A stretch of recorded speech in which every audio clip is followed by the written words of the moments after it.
yang nggak selalu Lebaran itu identik makanan. Udah bulan puasa kita sering bukber kan ya Bu ya. Iya. Ke restoran, ke kafe, ke mana-mana. Jadi kalau sekarang kalau misalkan memang pengen belajar lebih dalam, sebenarnya banyak sekali kursus-kursus bahkan sekolah untuk merangkai bunga sekarang ada.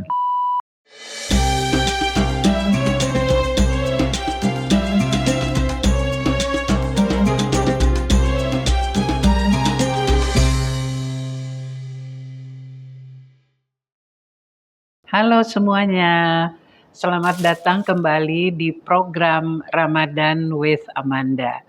Bagaimana teman-teman puasanya? Mudah-mudahan baik-baik saja ya, lancar-lancar semua, sehat dan juga berenergi.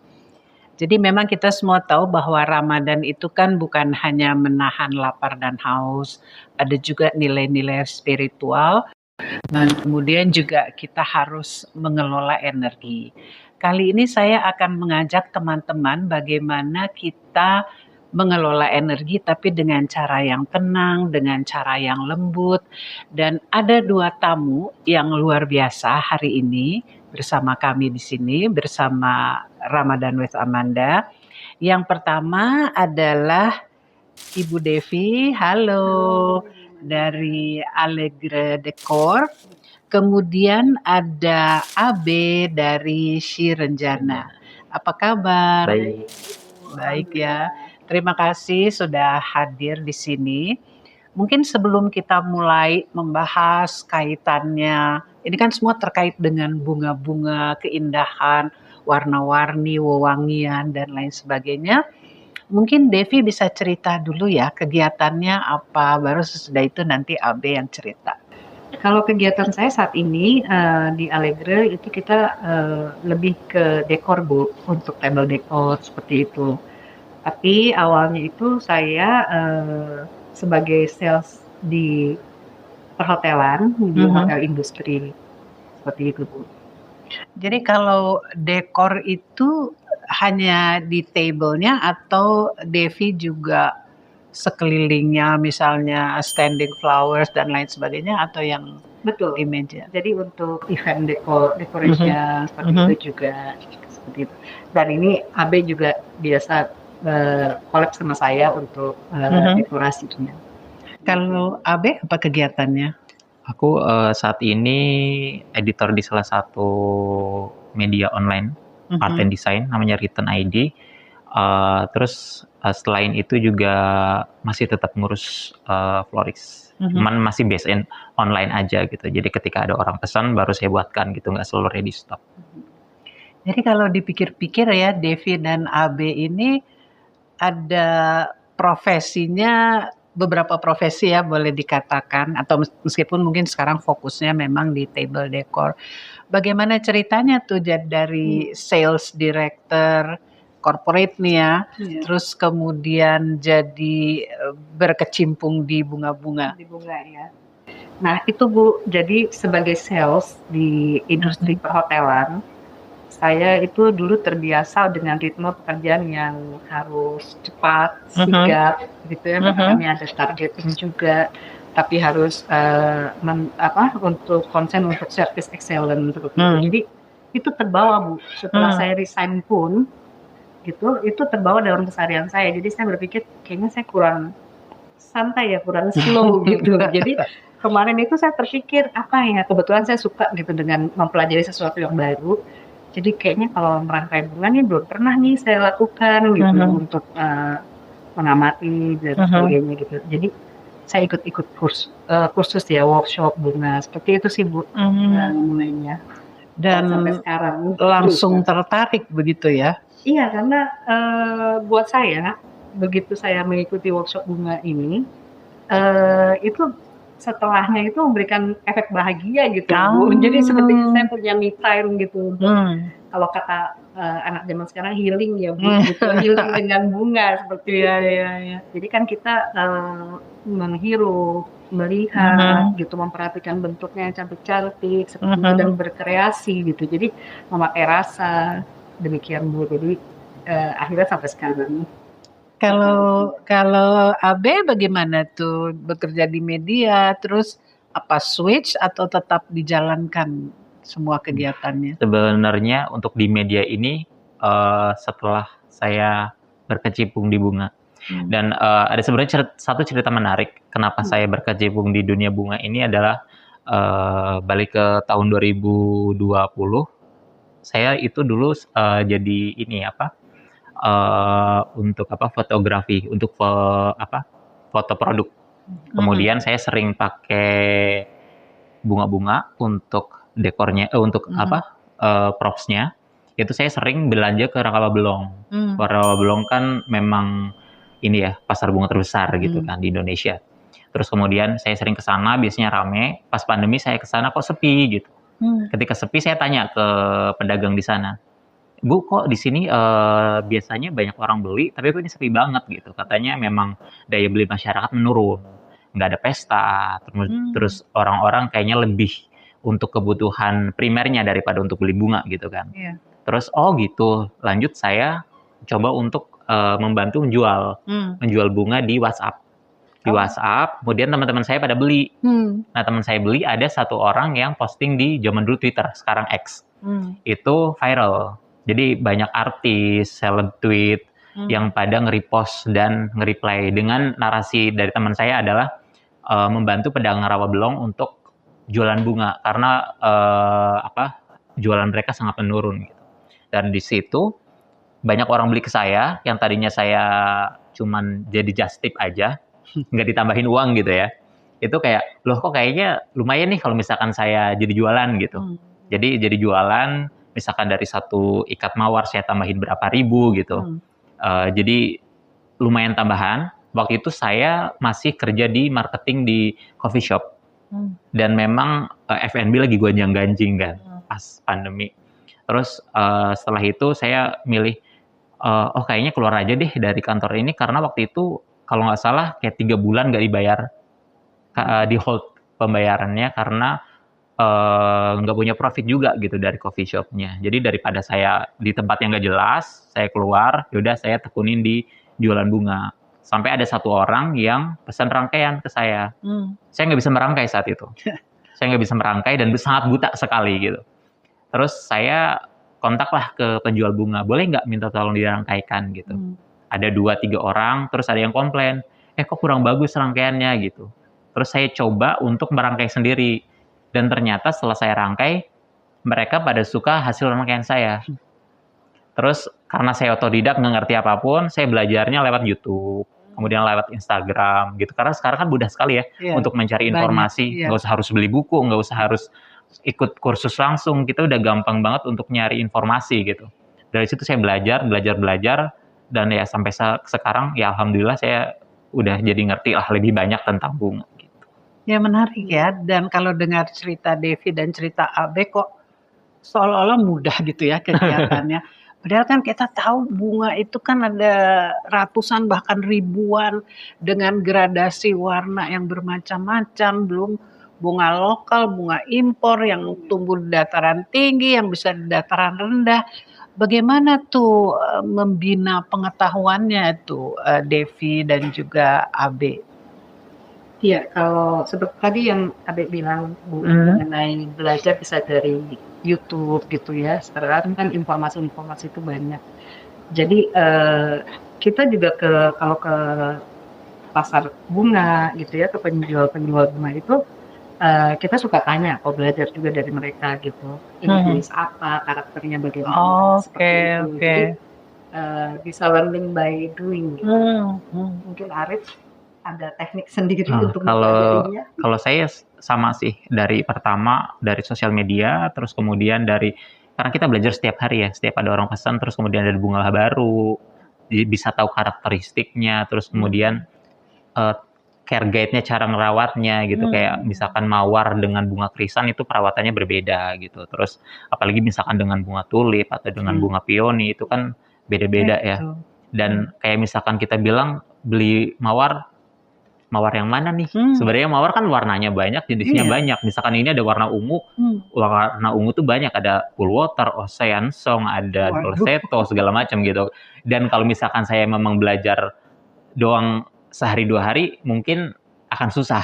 Cuman saya dari 2020 sampai sekarang ya tiap hari akan ada yang dipelajari lah satu-satu gitu sih. Dari mulai tahun berapa? 2020. 2020. Kalau Devi? Saya baru 2024 Bu. Jadi Hebat. ini Abe nih ini guru saya juga. Saya memberikan Iya. nama-nama bunga gitu. Jadi saya banyak belajar juga dari Abe. Iya, menarik ya.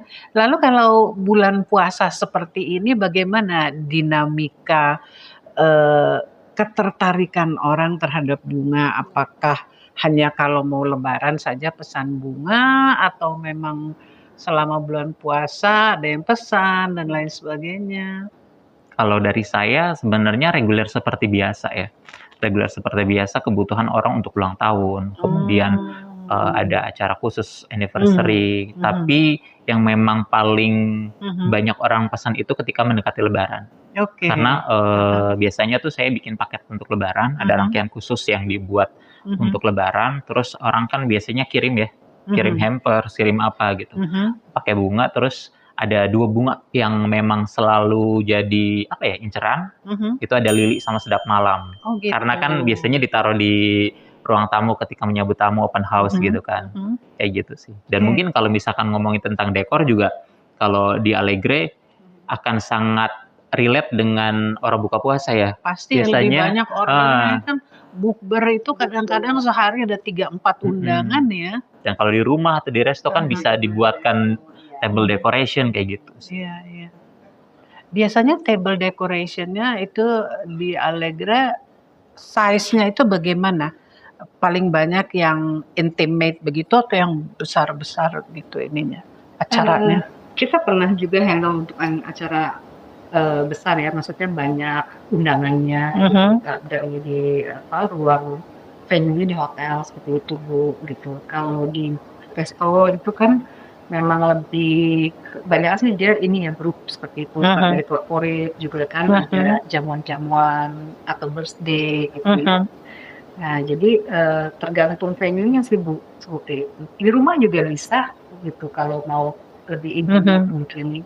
Itu permintaan bunganya dari klien atau diserahkan kepada Allegre? Nah biasanya mereka kan kita sudah berikan penawaran ya Bu.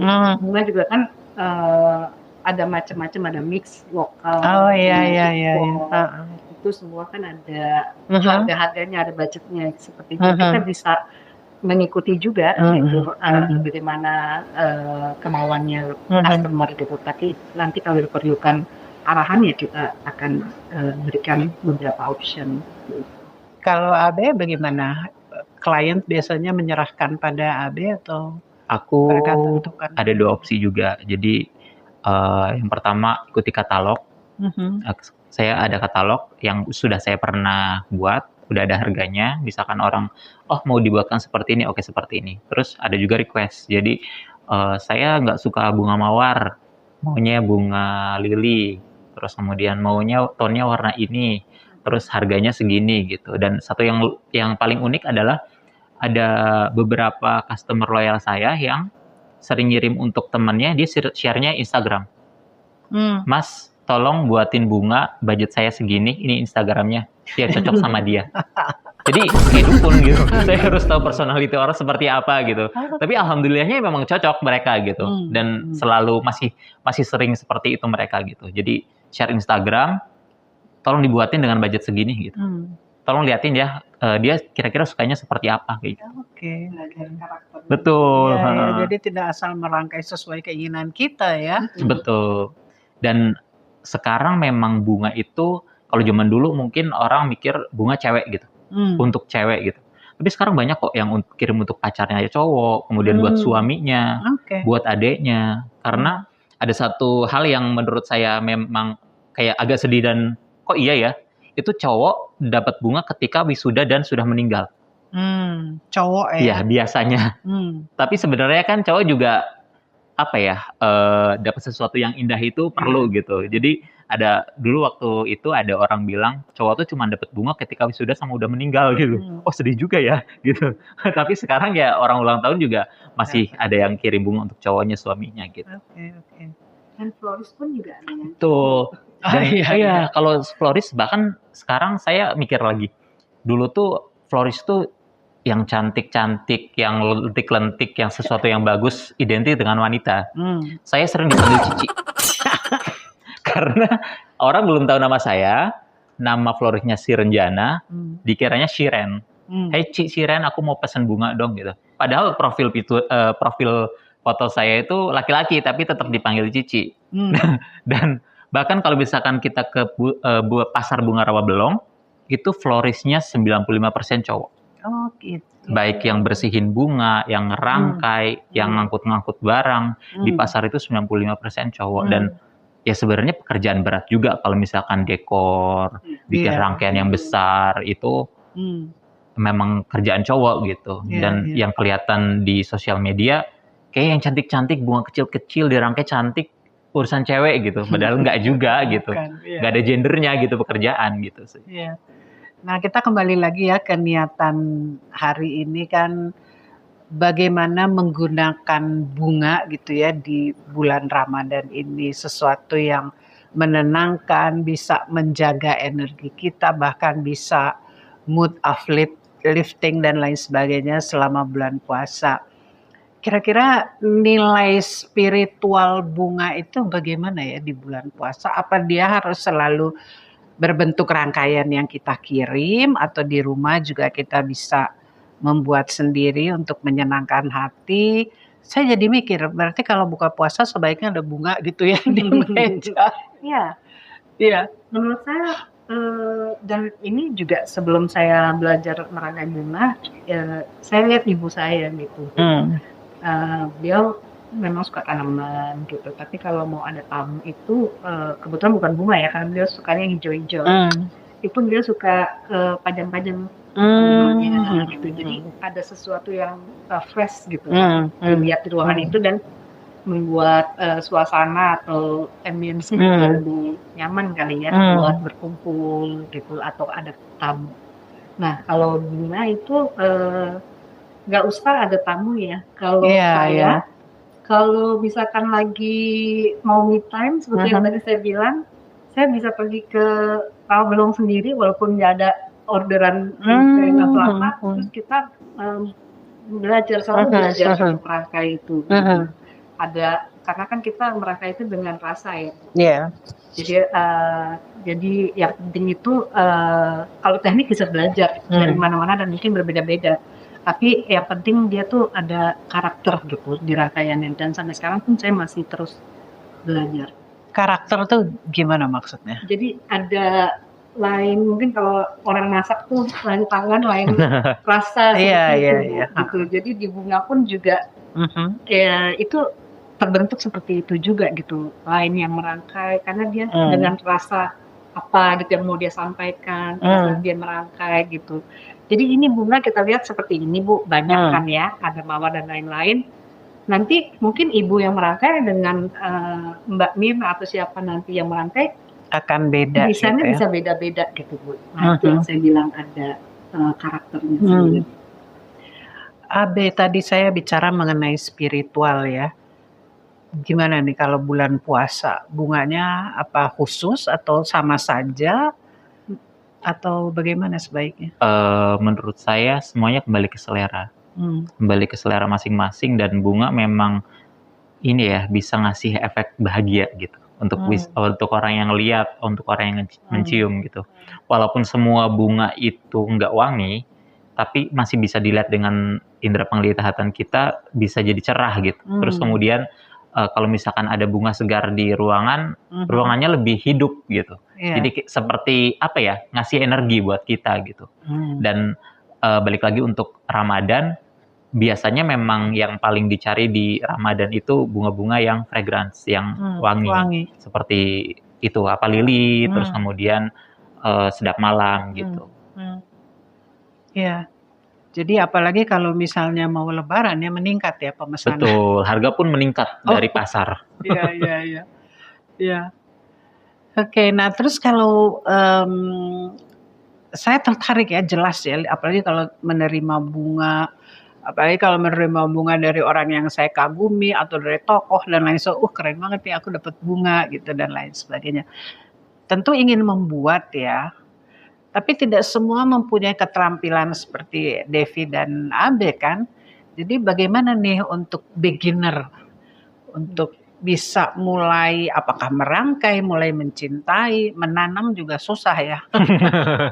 Maunya langsung jadi gitu. Jadi tipsnya apa nih kalau dari Devi dan dari Abe? Ya, kalau dari saya sebetulnya dalam rangkaian itu tidak ada yang salah nih.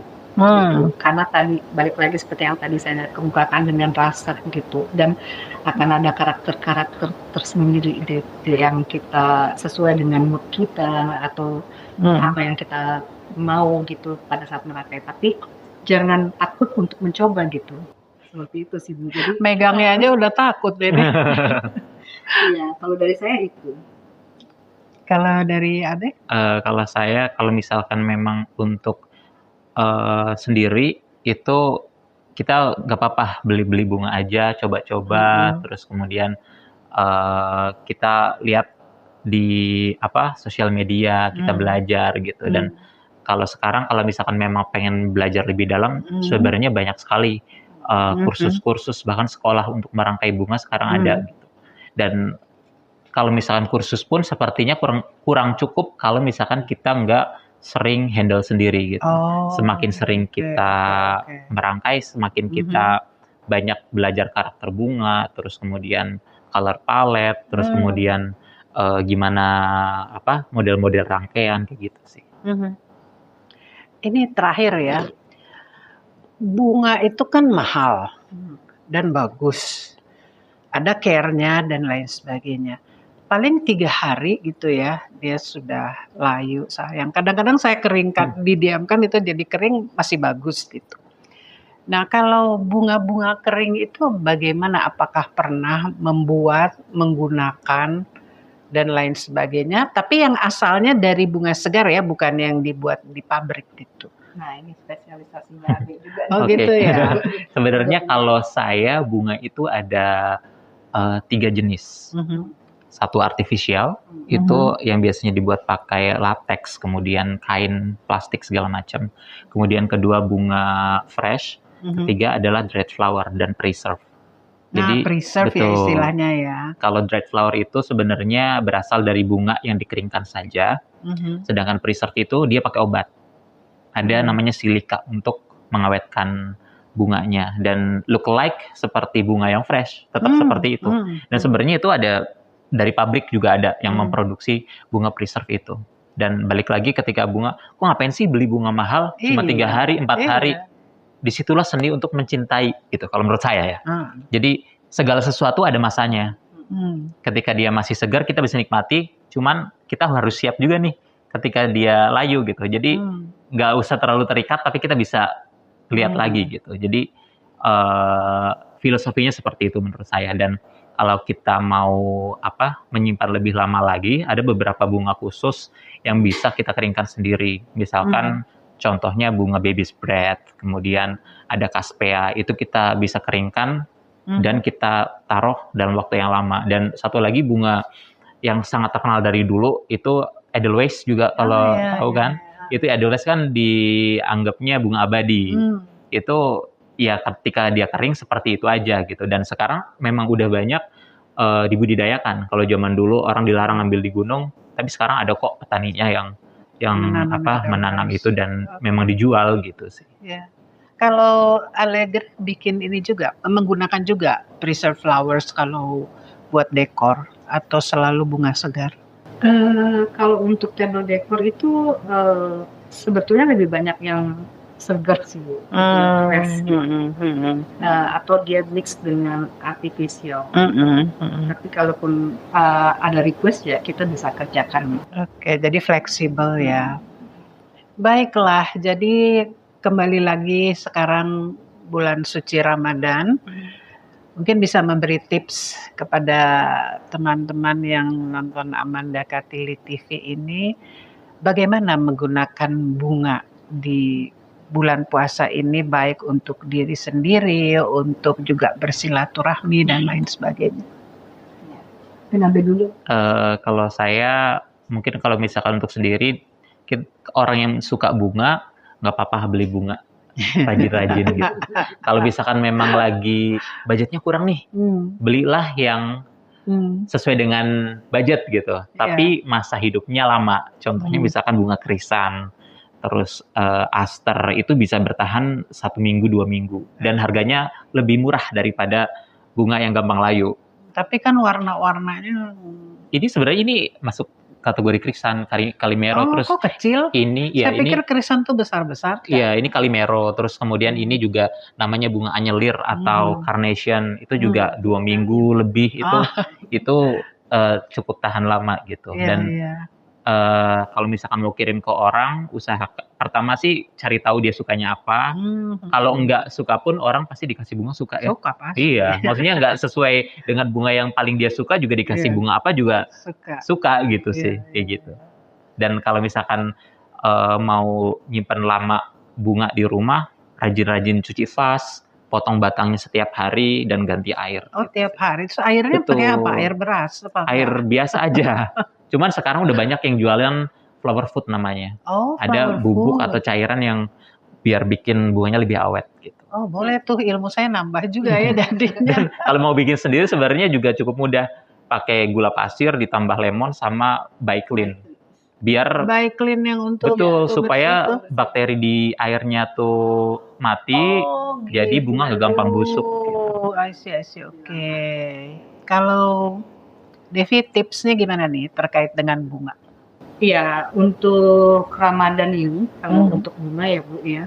Terus kan mau Lebaran itu orang-orang kan banyak kirim-kirim, ya kan ke handai tolan, dan sebagainya. Saya cuma mau ingetin aja, kalau kebanyakan kan makanan ya Bu ya. Kalau majukan kue-kue, itu kan opor segala. Jadi blengernya dapetin makanan doang. Terus makanya kan sekarang Bu ya lebih sehat gitu. Lebih sehat, at least buat bikin orang bahagia. Mengirimkan bunga, seperti itu. Jadi biar balance gitu hidupnya, nggak selalu Lebaran itu identik makanan. Gitu. Udah bulan puasa kita sering bukber kan ya Bu ya. Ke restoran, ke kafe, kemana-mana. Jadi begitu Lebaran, coba kirim sesuatu yang cantik, yang bisa membuat semua mata menikmatinya. Oke, terima kasih sekali informasinya Devi dan Abe. Teman-teman. Ibu ulang tahun. Iya, astaga, ini apa nih?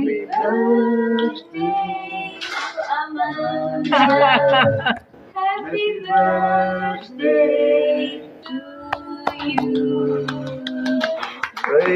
Ditunggu bunganya ya. Ini belum pakai penutup tadi. Ya, baik, sambung ya Wino ya. Jadi teman-teman, demikian tadi edisi Ramadan with Amanda yang terkait dengan bunga.